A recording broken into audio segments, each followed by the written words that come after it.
name's Shannon. I'm one of Dr. McNamara's technicians here over at Hudson Highlands, and today I wanted to go over your discharge instructions. So you're going to get a written copy that's customized to your specific dog or cat, and the medications are going to say a specific time. For an example, we would say Rimadyl is going to be once a day in the morning at 6 a.m. You don't have to give it exactly at 6 a.m. Just pick a time once a day in the morning that's convenient for you. For most of our patients, they go home on an anti-inflammatory for 2 weeks, an antibiotic for 1 week, gabapentin for 2 weeks, and then for most of our patients, we give them trazodone and ACE to help keep them calm and quiet. They can be on those for the full 8 weeks for our orthopedic patients, and for some of our soft tissue patients, it would be a shorter amount of time.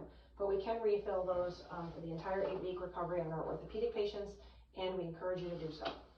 So the next part on here is nothing to eat or drink for 2 hours after your pet gets home. What I tell people is give a small amount of water throughout the day. This way they don't get home, get excited, and vomit. Small amount of dinner that night, and then they can resume their normal feeding schedule the next day. Keep in mind your pet's going to be very inactive for 8 weeks, so a lot of people also choose to cut the amount of food back a little bit so that they can either lose a little bit or just not gain weight during the recovery. Next thing on here that's very, very important is your dog needs to be on a very short leash.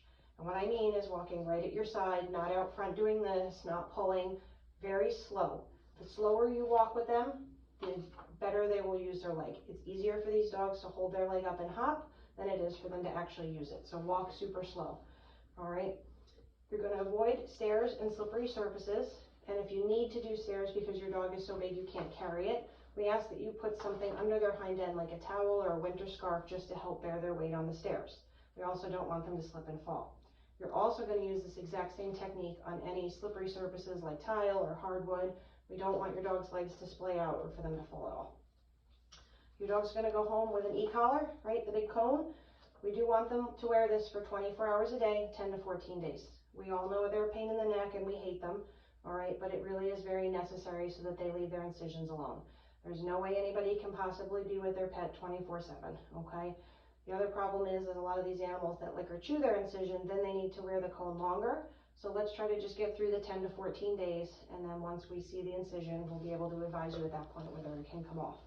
We also do want these animals wearing their cone on their walks outside, okay? It only takes a second for them to turn around and lick that, all right? Your incision will look the same or better each day. Some swelling and bruising is normal, and a little bit of drooping, like a fluidy swelling the first couple of days that goes down towards their foot is also normal. What we don't want to see is a big water balloon swelling. That's an indication that your pet's doing too much, all right? If you see some clear pink fluid for the first couple of days or even some blood for the first couple of days, we're okay with that. You're just going to go home and ice that incision, all right? Moving around, the skin has friction, it will cause some bleeding, all right? First 2 or 3 days, you're going to use ice. If the pet is struggling and you're really having a hard time, then I want you to skip this step. All right, we want them to be nice and calm. We don't want to create any anxiety. After the first 2 to 3 days, you can go to warm compresses. For that, you're going to have a washcloth with about as warm a water as you can stand, and you're just going to put it on that area for a couple of minutes each time a day. Again, if the pet allows it, great. If they're fighting you, don't worry about it. I give everybody one free pass on vomiting. If they should vomit once when they get home, they're excited or they've been stressed, I'm not terribly worried, but if it's more than that or if you feel that the pet is ill, certainly call us sooner. Your pet's going to go home with a bunch of bottles of medications, and they're going to have quantities on them. So if you go home with 20 Rimadyl, say, you may not have 20 because we've started here in the hospital, okay? On the bottom is our email address, and this is very important. If you need to get in contact with us at any time, please email this address. We send you your discharge instructions from a different email address, and we don't monitor those every single day.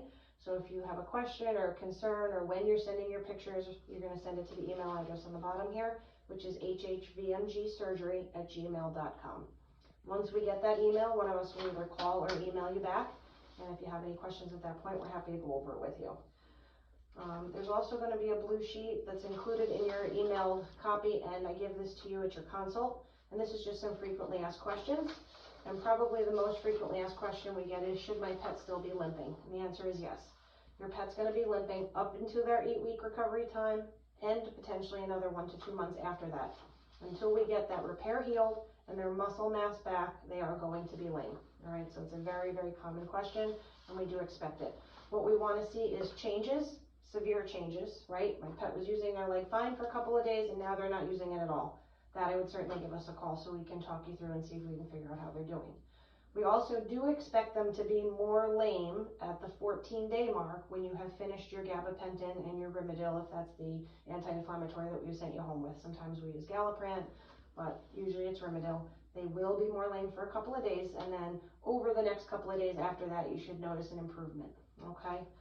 If you guys have any questions, please give us a call, 845-221-2244, or like I said, you can always email us, and we always monitor those things.